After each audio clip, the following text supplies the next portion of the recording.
Oh, hey, what's up? Can you see me? I can see you. I can hear you.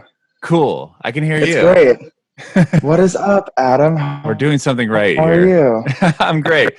Yes, we are. Yeah. Cool. Thanks for doing this. I mean, I really appreciate it. I know. I'm so excited. Thank you for having me. Totally. How did you meet Maliha, real quick? Because that's kind of how this all kind of formed, Yeah, right? I know Malia, and I heard the podcast episode. I think she like reposted it or something. How do I know Malia? So I went to school in Boston, Okay. and I did a cappella in Boston when I was in college because I didn't study music, but I did a cappella as like a way for me to like be creative and sing and perform. And she did a cappella at USC in California, here in LA, and I like knew who she was just through the community. And then when I moved here, just because of like the nature of, I guess, the a cappella community, I was hanging out with some of her friends, and then we met, and she's great. We've hung out a bunch, and she's a great person, really, really talented, and I'm such a fan of her music. And I haven't seen her in a bit. She's so kind, and every time I see her, it's so nice. That's so cool. Yeah, that's.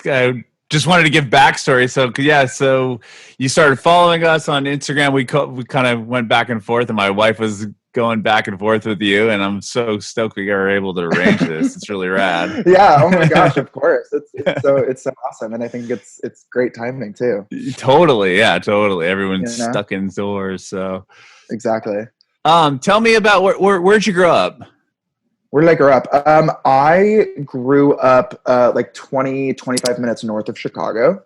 Okay. In a suburb called Northbrook, Illinois. Very, very suburban town, but great town nonetheless. I enjoyed growing up there. Most of my family is still over there. And then I graduated high school and then went to Boston University in Boston for college for 4 years. And then after that, I moved to LA. Wow. So how did you get into music? How did I get into music? I've been singing ever since I was really little. Like mega home footage of me like crawling on the ground and singing the theme song to like Dudley the Dragon, like very much singing ever since I could talk. And I think just like as I was getting older and like like my parents would take us to see like a play or a musical or my dad took me to like my first concert. We saw Avril Lavigne together, and like the more I saw other people performing, she was my fave. She was my first concert. But yeah, I guess like the more I saw people performing, the more I was like, I really want to do that. And so like, all through like elementary school through high school, did the whole choir, show choir, theater, musical theater, that kind of thing.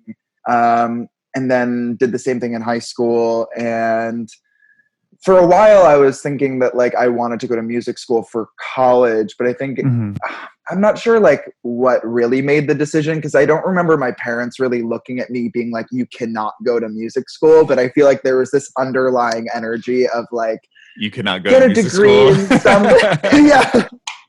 yeah, go get a liberal arts degree. And then after started as a psychology major, slowly realized that as much as I was interested and fascinated by it, it wasn't for me. And I actually was, I had somewhat of a revelation that I was like, hold up, like I actually really want to pursue music. It seems to be like the only thing that like really fulfills me. And so the musical BU is like conservatory program, like very classical kind of lane. And I knew that if I were to pursue music, it'd be more in like the pop realm. So I actually just switched my major to English and creative writing, because I was like, I know how to sing and I know how to perform, but like I could, use some learning in terms of writing. So I was an English like major. Lyrics and stuff.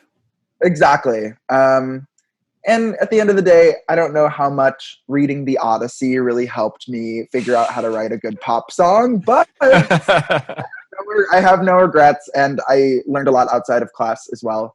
And then after college, I was just like, I was in a serious relationship, and I thought I was staying in Boston for like the foreseeable future. But then things kind of shifted, and I was like, I just need to take the leap and move out to Cali. Yeah.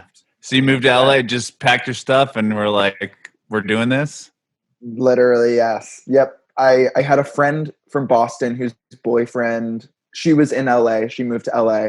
And she was dating and is dating a guy out there who's here now. And like trying to kind of got her there. Yeah.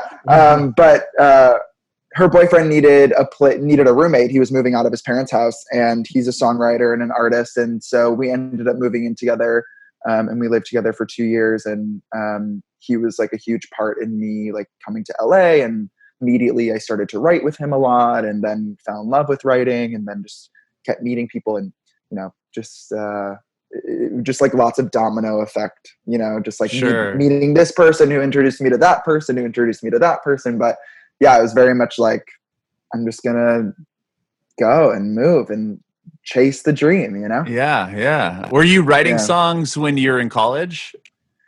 Yes, definitely. And I was writing when I was younger too. I just I couldn't I didn't really find my sound that I really wanted for myself until I moved to LA. But when I was in high school, I was like writing little songs on my ukulele at home. And in college, I had a lot of really good friends who were songwriters, and we would write songs together. And I actually released a couple of original songs in college under like my full name, Jordy Shulman, which I then kind of you can't really, I don't think you can find those songs anywhere online anymore. Maybe you can if you deep dive.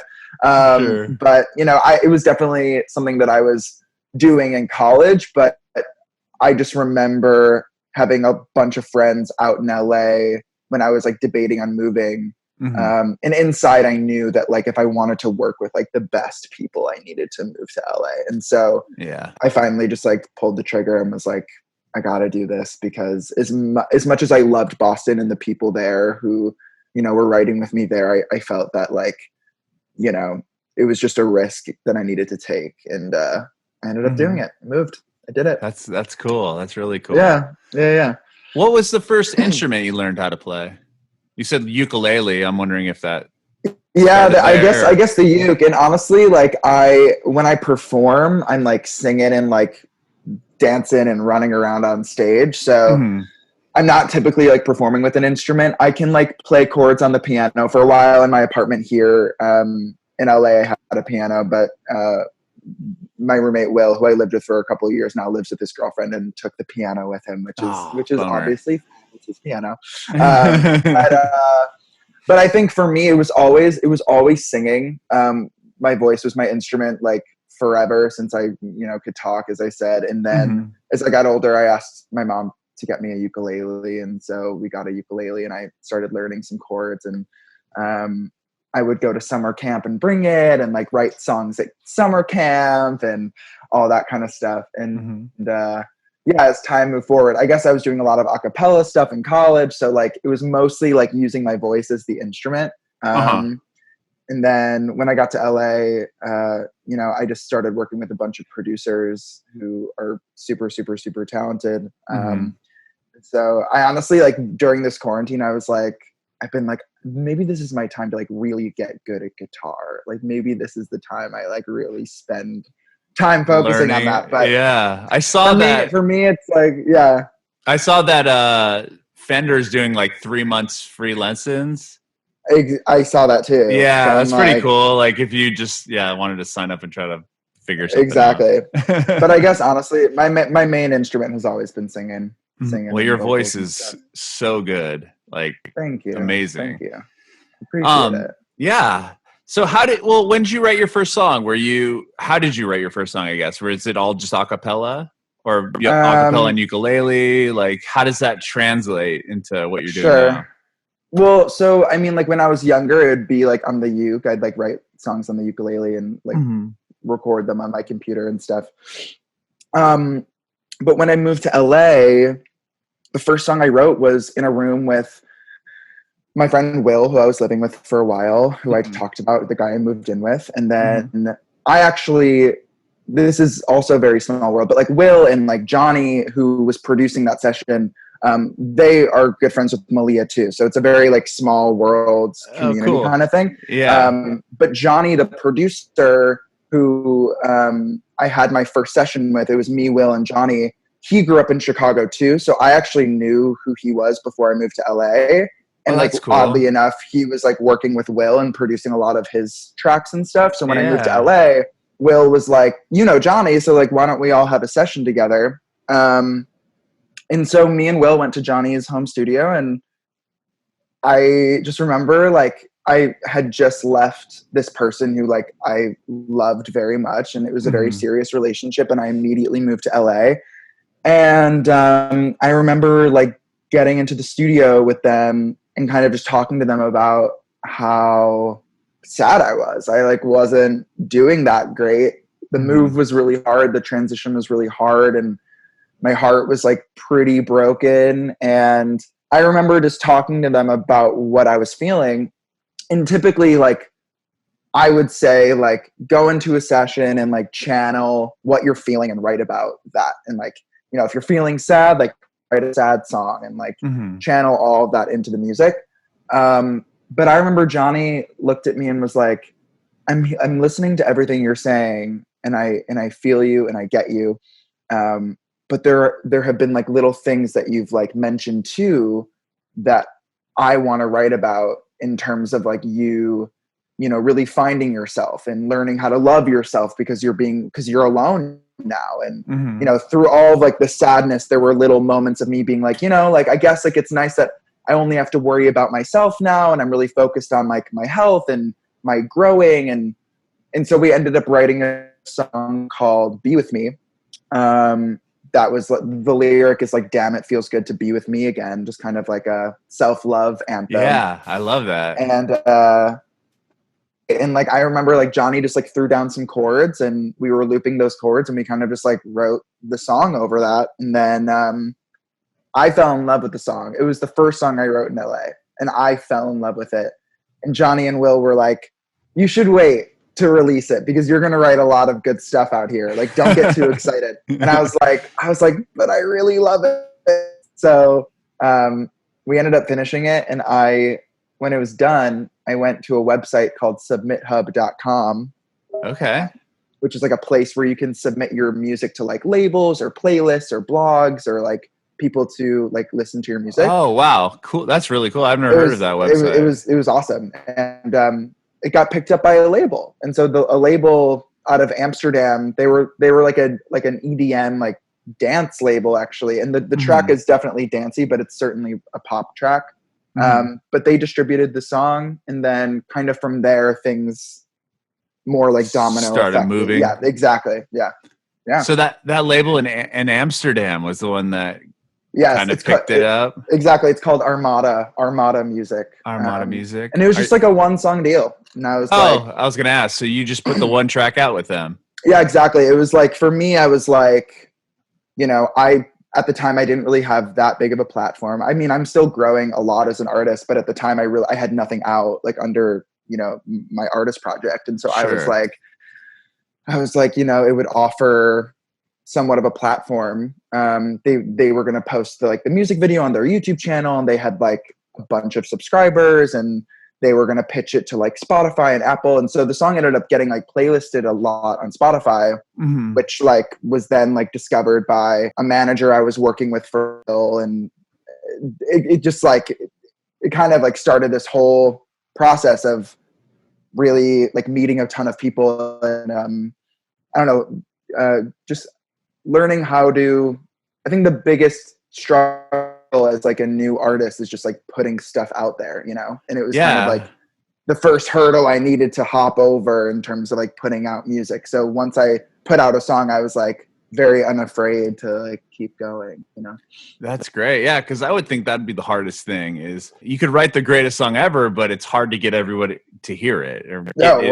get it in front of people so they can listen to it. For sure. Yeah. So that Amsterdam label really kind of catapulted you that way.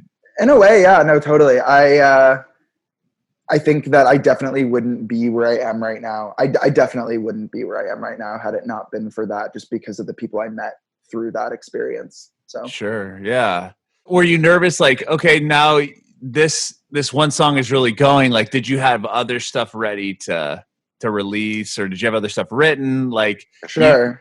kind of to continue riding that wave, I guess, is my question. Yeah, no, totally.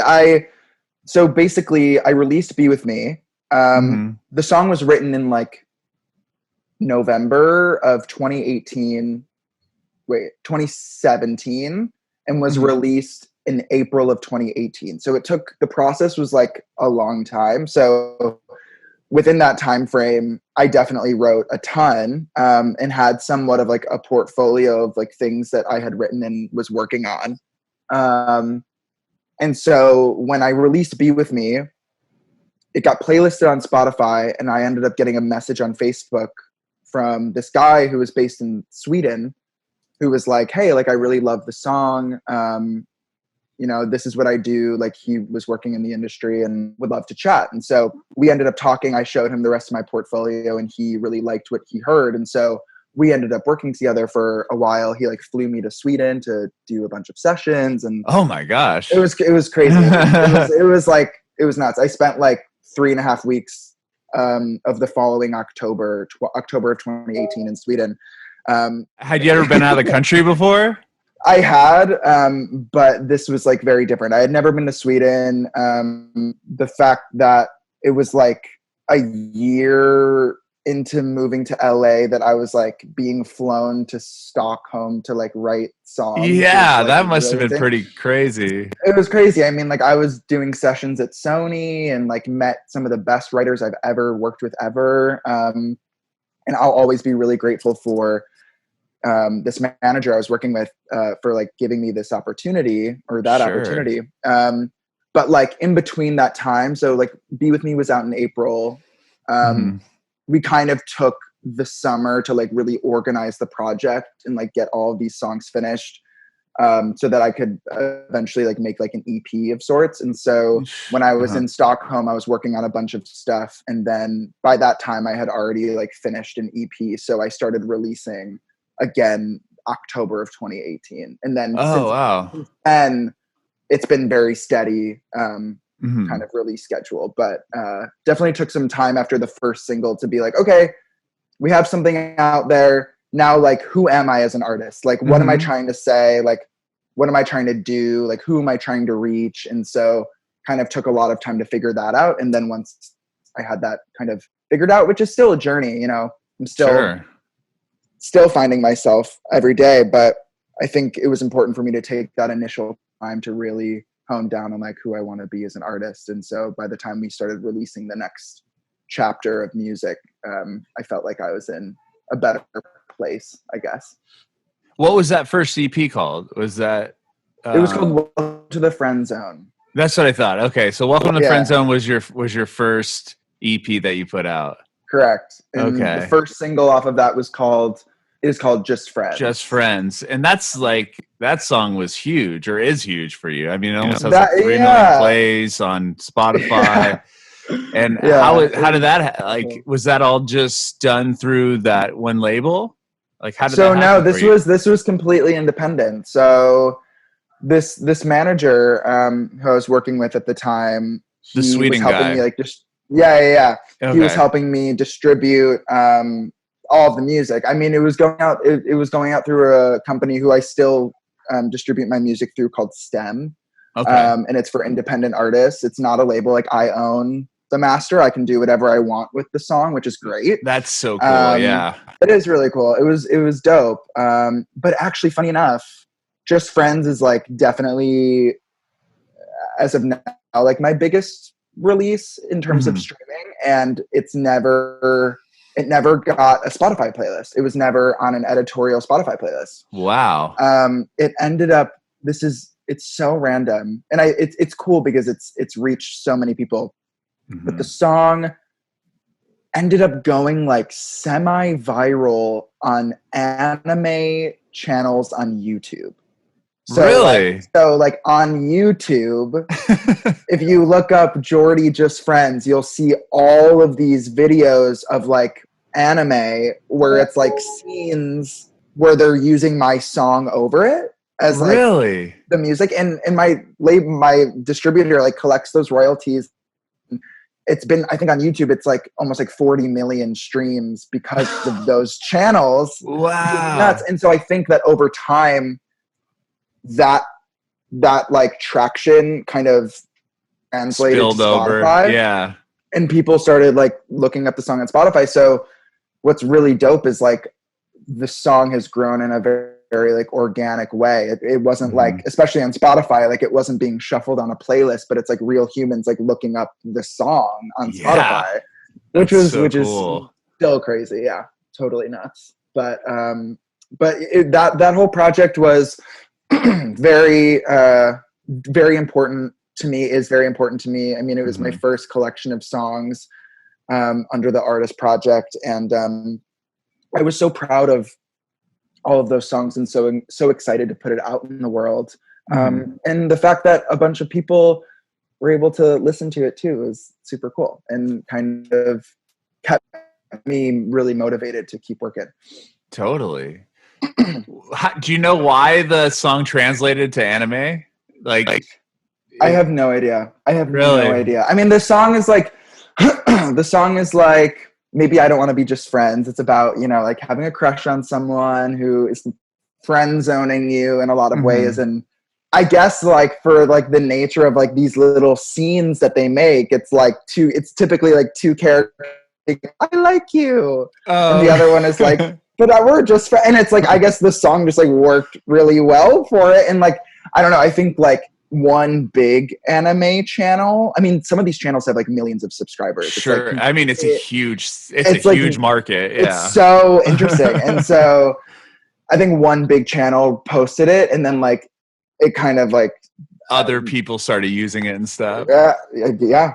And so and I'm like, do your thing. I was so about it. I was like, this is like not the most typical way of like a song getting traction, but I'm like so for it. And it's cool, especially on YouTube. I think a lot of those fans of those channels have like translated to like fans of mine and like for like my YouTube stuff too. Yeah, so, you're doing really well on YouTube. I don't know. You have like over 5,000 subscribers. I mean, you're doing really well. We're trying. I'm working with a new manager now who's great. His name's Corey, and he's amazing, but he has really pushed the YouTube stuff because I think people forget like how large of a platform YouTube is. Like, yeah, it's huge. It's like bigger than any other platform. So we really want to try to utilize those streams on YouTube and those followers on YouTube to kind of translate to like real fans. And so we've been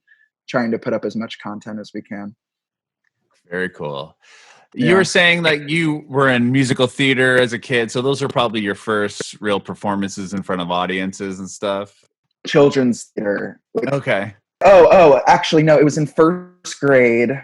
My first lead role was in first grade. The musical was called The Cheese Stands Alone, and I was the cheese. This is actually a funny story. I was the cheese. And the story is about a cheese and a rat, and they are best friends. But suddenly the rat ghosts the cheese, and I'm like, why'd you leave? You were my friend. And at the very end, you find out the rat is lactose intolerant. So that's the whole thing. That's pretty funny for a first grade play. I'd say. But what's funny is that the guy who played the rat in that musical directs all of my music videos. Because we're still really good friends, and he's a filmmaker out in LA. So like the Just Friends video, I did a couple, like the video for Be With Me and another song called Love Me Right. And he's done all of them, and he's still one of my best friends. And he did film. He went to school out here for film, and now is like a filmmaker out here. So we work together, which is really fun. So when you moved to LA, did you knew he was already out here and stuff, so you were able to link up? Yeah. Exactly. Wow. Yeah. When did you start playing like those new ones you're writing in LA? What was your first like shows like? My first show was right after I released Welcome to the Friend Zone. It was my first show in LA at a venue called the Peppermint Club, which I had seen a bunch of shows there. I was such a fan. And after the EP was out, or after I put out the EP, I was like, at this point, I feel like I've gotten enough traction that like I felt comfortable enough, like doing a show, like knowing that people would buy tickets and come see. And that was like a crazy night because like my parents flew out and it was really fun. And they Oh, were able to wow. see That's the really show, cool. which is great. But I sold like a lot of tickets, which was awesome. And I remember like doing my sound check and then like getting coffee with my band and then heading back to the venue. And there was like some people like waiting outside. And I remember they were like, "You're JORDY, like we're here to see the show." And I was like, it was like a moment where I was like, I didn't know them. Like they were just people who like heard the songs online. And I was like, holy shit, like thanks for coming. And so I ended up playing that show, which was super, super fun. And then did a couple of more like smaller shows that summer with some like other bookers that were kind of a part of like events and stuff. And then I did another show in October of so the show was 2019, April 2019. Did another show in LA October of 2019. And then by that point I had released more music and stuff and was still growing. And me and my current manager and my agent, now I got signed to an agency last summer at APA. We kind of did this LA show in October of 2019, this past October. And after that show, we were like, okay, like let's start maybe thinking about doing a tour. Yeah. So I did my first little tour this past January. Wow. How was that? It was awesome. We did New York. So I'm from Chicago, obviously, but I also knew I could like sell a show in New York. So I did a show in New York, which was so fun. We flew to Milwaukee. We did a show in Milwaukee because we like, after that, we just like drove back to my place in Chicago, slept, woke up the next morning at my house, drove to Detroit, did a show in Detroit, and then drove back to my house to sleep again. And then the next day we did a show in Chicago, which was dope. And then after we got back to LA, I did another LA show this past February. Nice. So now we were also planning to do a bunch of summer shows too, but now with what's going on, there's definitely going to be a delay. But sure, yeah, everybody's got to reschedule and postpone, and But I think that like for me, it was like performing always came really naturally because I've been doing it for so long. So by the time I was able to feel like comfortable enough with like getting people out to see the shows, I was just like so amped. Like I was like, I had been writing for so long and I had missed being on stage. And so now that I'm able to do shows more regularly, it's been really fun. Yeah. How did you get your band together? Were those just people that you met in LA? Like, also more friends of Maliha. I mean, it's so funny. Like, it's like this whole community. It's a lot of you, because Maliha went to USC and did pop music there. And when I moved here, my friend Will, who I was living with for a while, and Johnny, who I talked about earlier, he was also in the pop program at USC. And so I kind of just they introduced me to a bunch of people. And so I reached out to this guy who I had hung out with a couple of times, who's now one of my best friends because he's been my music director now for, I guess, a little over a year. Wow. But his name is Alex, and he has like a guitar, and he plays like the tracks and stuff. And he's the music director. And then we have a friend, India, who also actually plays for Maliha, funny enough. But she is my drummer too. And right now, because of like budget and stuff, it's just them two and me, which is like really fun for us because we're all like really close friends. But cool, I think as like the brand grows and as things, grow, as time goes on, we'll probably, add more people to the band. But for now, it's just us three. Wow. We have a bunch of fun. And then you put out Psycho. That's your most recent EP, correct? Correct. And that was that just, how long ago did you release that? It wasn't very long ago, right? After Welcome to the Friend Zone, I released 3 singles and just kind of let them do their thing. And then I released the first single off of Psycho in December. and then was that All Good? Which one was that? It was That called was All Good. All Yep. Good. Okay. And then 2 singles in January. One of them was Is It Love? The other one was called High Score. And then in February, we released the EP with 2 extra songs on it. Wow. And is that still independent? That's all independent. All independent. And then this next song that's coming out this week is also still indie. We're doing it all indie. I love that. Which is dope. Yeah. That I was lucky enough, like my wife and I, you sent over the song, the new one that's coming out. Yeah. Oh my God, that is going to be a smash. That song is so good. I love it. Yeah, my wife is obsessed with it. We both love it so much, but our younger son, he's almost 4. He turns 4 this month. He like loves it. He was dancing around. He had us play it 3 times in a row. So that makes me so excited. It's called Things I Never Said. And I right before this whole quarantine happened, I was in sessions like every single day for like almost a month, which was awesome and so incredible. But I'm just very grateful that those sessions happened right before this all happened, because now I have songs that have been like recorded that were like ready to put out. But I remember that day I was like, we didn't even know if it was going to be for me. And then like by the time like we were like in the middle of the session and like we were like adding production and like the song was really coming together, and I was like, I need this to be mine. It's so fun. So I'm super, super excited to put that out this Friday. April 17th. This Friday. So excited. The production on that song too. Wow. Like are you using the same producers that you use for the other stuff? This is actually a producer who this is the first song we've done together, actually. His name is Mads. He's from Romania. And my MD, Alex, who I was talking about earlier, I'm also really close with his girlfriend. She's a really good songwriter. And I wrote it with her and this guy, Mads. And it was really special. He's dope. He's super fun and obviously very talented. And for me, I was like, obviously so into the production of the song is like so sick. But I think like, especially during a time like right now, it's a song that gets me feeling super good. And like, it's kind of like this mood booster and makes me feel really happy. And I just want to dance. And so I felt like, especially with what everyone is going through right now, it'd be a smart time to put it out.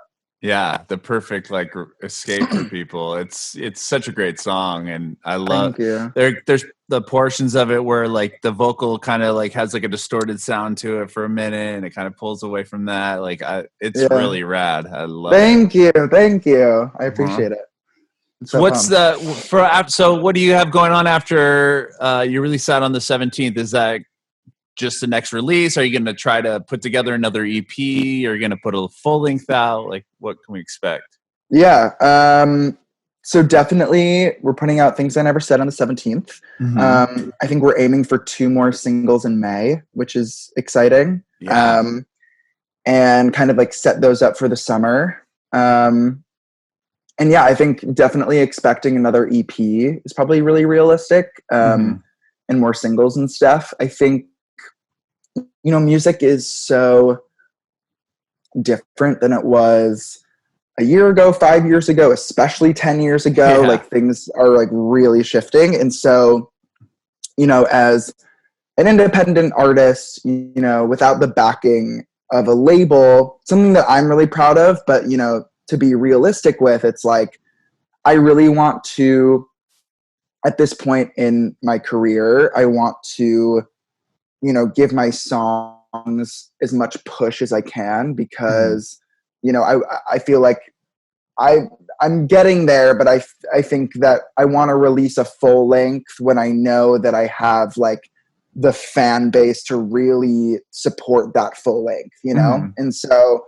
for me right now, pushing singles and letting each song has its own, like letting each song have its own moment. Exactly. To me is like what I'm really into right now. And then eventually like compiling a lot of those songs into an EP, like what I've done with either like 1 or 2 extra singles on it. That seems to be like what I'm kind of going for right now.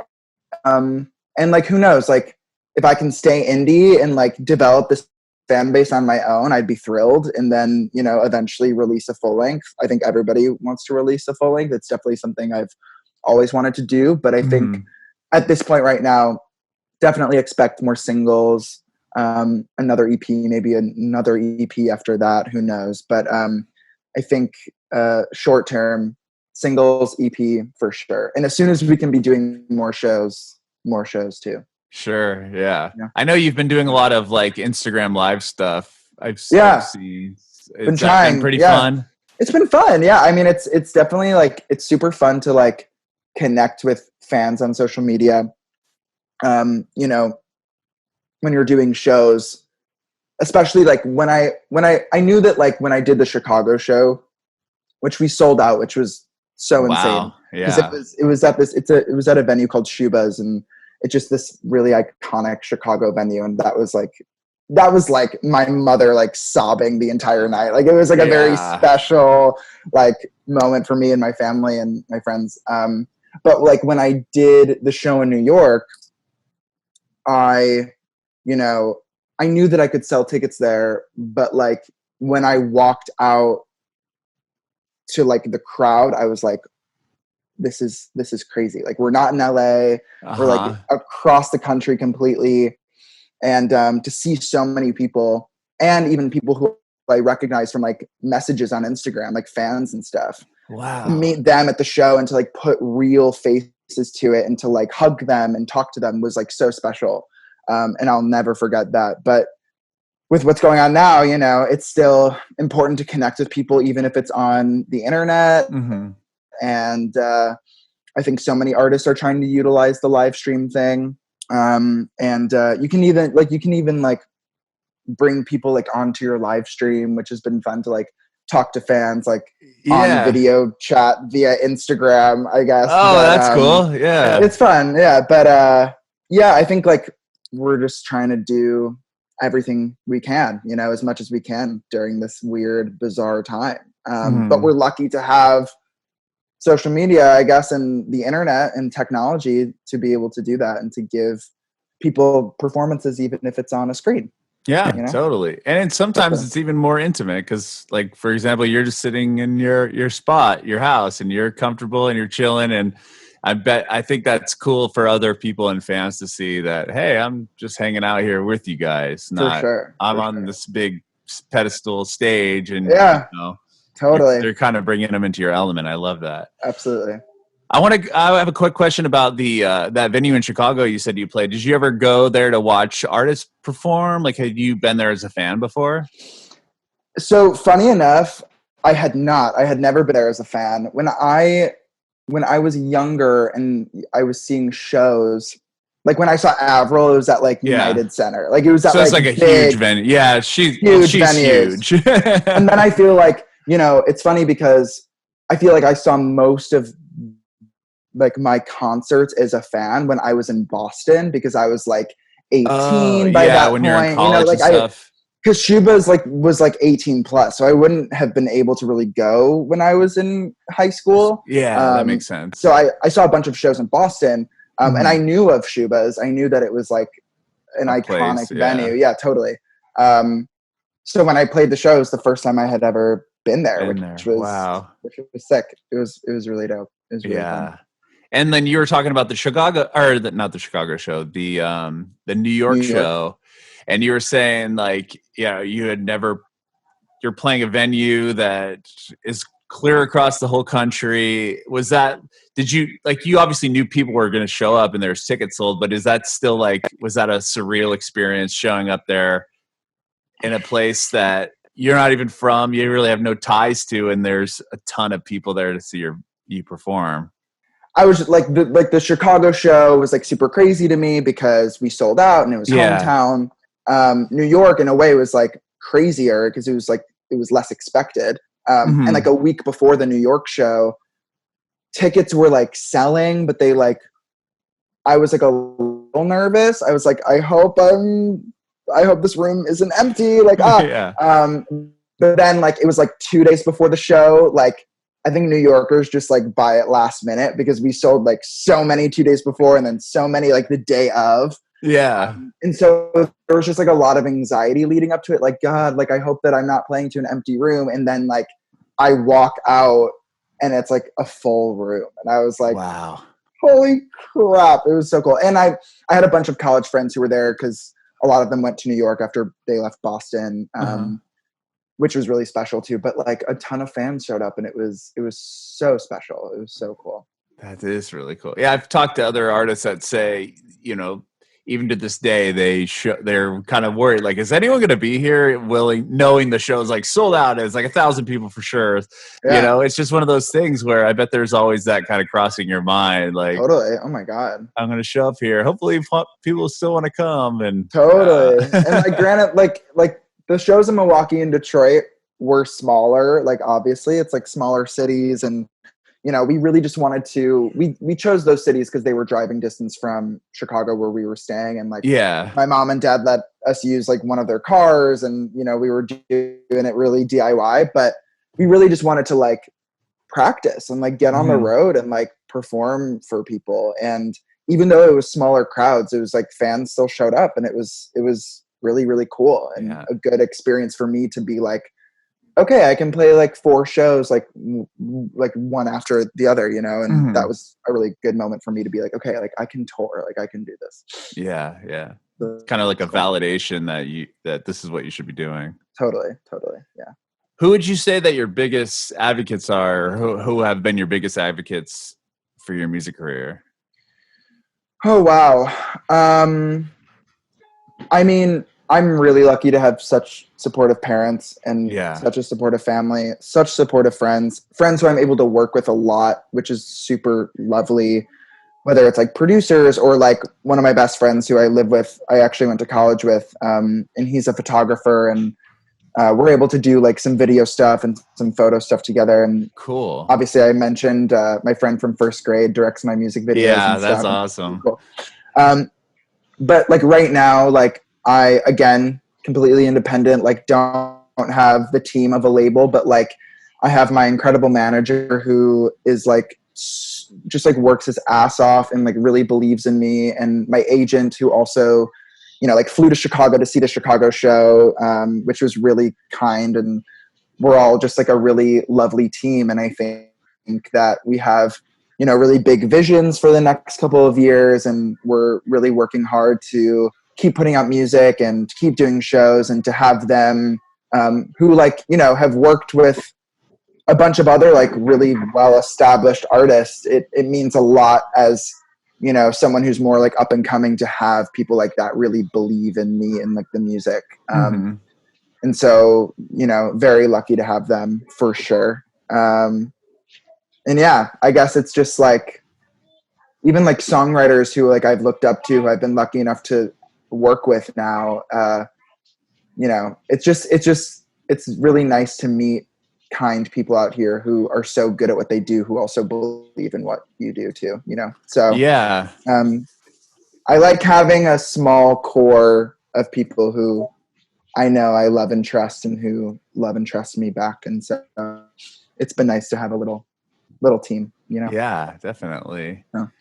And you do a podcast as well, which is awesome.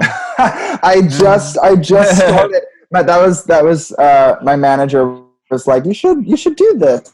And I was like, especially during quarantine, I like, you know, I don't have like a huge studio set up at home. It's been hard for me to record and stuff. So for me, besides for putting all this new music, it's been keeping me busy, and it's just a way for me to, it's basically just like a radio show, and it's a way for me to share with, you know, my fans, like what songs inspire me and who I'm listening to right now. So it's cool. Been fun. And you just do it by yourself? I literally I'm recording it on voice memos, and I am making it in GarageBand, and it's great. I love it. But it's kept me busy. Which that's really cool. Sorry, 1 second. Oh, hi. Yeah, that's my kids talking down there. Can you mute the mic? Oh, shoot. Sorry. Hi, Tara. Hello. Sorry. Yeah, there's Tara. She's down there, but that's amazing. Where are you guys from, by the way? We're San Diego, so we're just south. Oh, cool. Yeah. Oh, okay, cool. That's awesome. I I was actually I was just in San Diego doing a little gig with San Diego Pride like a month ago. Oh, really? Yeah, and Oh, my uncle, I have some cousins who live out there too. But where did you? my dad went to UCSD, so Did he really? he loves San Diego. I love San Diego. And then he just moved back to Chicago. Is that? Yes. Yeah. Oh, wow. Yeah. Where did you play in San Diego? For Pride Parade, or was it? No, it was like it was more of like a corporate event that it was called Cappy, and San Diego Pride was like hosting it. It was basically just like a Pride conference, and I was just like the guest performer. So it was at like the DoubleTree or something. Oh, cool. Yeah. That's really cool. It was more corporate, but it was fun. I had a great time. Yeah. And I did see that you were like you're in Time magazine and stuff. Like, tell me about that. Oh my gosh. That's crazy. Yeah, that was also really nuts. When I was in New York playing my show, my manager was with me, and I went early because a lot of my best friends live in New York, so I was staying with them, and it was just a time for me to be with them and hang out with them. But that week, I was also like, I was taking some meetings with my manager. We were just like meeting some people that he knows and talking about the project. And we met with this lovely, lovely, lovely writer from Time. Her name's Risa. And we just got coffee. And Corey, my manager, knew her and said she was lovely. And she was so lovely. And we ended up just like chatting over coffee, talked about the project, sent her some songs, and that was it. Like I didn't really, there was no like, we're writing about you, or like it was just, we met her, and she was fantastic and really dope person. And I was like, cool.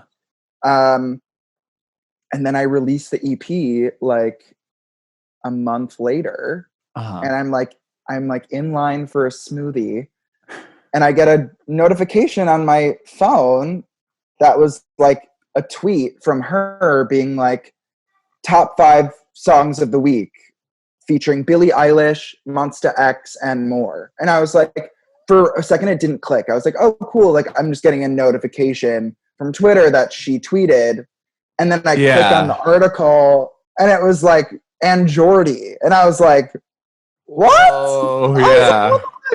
And so she named Is It Love one of the top 5 songs of the week, which was crazy. Like, so proud of that. I love that song so much, and I'm so proud of it. But to see it on Time was like insane. So I immediately like called my manager, called my mom, and I was like, holy shit, like we're on Time. And it's also, that was another very like validating moment for me where I'm like, okay, I'm doing something right. So, but to see your name next to Billie Eilish, who's like the biggest thing ever right now, and I mean, that had to be really exciting. It was pretty sick. I have to say, it was very, very, it was a fun moment for me. Yeah. For sure. And then you were also named by Billboard as the #1 LGBT artist to watch for, which is really rad as well. Like, how did that happen? Really, like, I mean, getting recognition from Billboard magazine, that must have been exciting. So Billboard Pride, so there's like a sector of Billboard that's Pride that I think is probably, I think over the past couple of years it's been kind of launched, but now it's become this huge wonderful thing, giving queer artists so much visibility. It's awesome. But they premiered the music video for Just Friends. Wow. And by the end of that year, I just think that like people like who saw that article were really connecting with the song. So they released like an end of the year video being like who to look out for LGBT artists for like the next year. And I was the first one they talked about. It was very cool. It was very dope. I'm very grateful because they've premiered another song of mine too. And they curate something called the Queer Necessities playlist that happens every month where they're just like supporting a bunch of queer artists, and they've been really supportive of the project, and I'm immensely grateful for it because it's a wonderful platform. It gives me and so many other queer artists a lot of visibility, and what they do is really special and important, and so to have their support has been really great too. That's amazing. That's really Yeah. cool. That's Yeah. really amazing. So, Well, Jordy, thank you so much for taking time out of your Sunday to of hang out course. with me. And Of course. I I love mean, how this all kind of I'm not that busy, together. so this is great. This is great. This is awesome. Yeah, Thank you I for want to having know me. anytime. I want to know if you have any advice for aspiring artists. Oh my gosh. My advice for aspiring artists, I talked about this earlier, being unafraid to put something out in the world, I think is like the first thing. Like, I know so many people who like write such beautiful songs in their bedroom, and I'm always like, put it out, like just put it out. Like, like don't overthink it. Like, just put something out in the world, and when you do that, you'll be so much less afraid to continue to do that. So for me, it's like, don't be afraid to put something out in the world. If it's special to you, it's going to be special to someone else, and like, I promise you that. And then also just like, I don't know, like, write as much as you can, because songwriting is such a muscle, and you get stronger as you do it more. And just like, be nice and kind, and be enjoyable to work with, and collaborate with as many people as you can, and learn from as many people as you can. I feel like for me, I see a bunch of artists out there now who are like writing and producing and doing everything by themselves, which I'm like, I commend them for that, because I can't do that. I can't, like, I'm not good at producing, and I know I can write super well, I know I can sing. For me though, like, I've learned so much about music from the people that I've worked with, and I think collaborating is one of my key factors, like how I have found success. Just like meeting as many people as you can, getting inspiration from all these people, like learning from them, and like creating really cool art with them. So I guess just like network, and don't be afraid to send a cold email, a DM to someone who you enjoy if you want to work with them. And yeah, just be you, be authentic, be honest.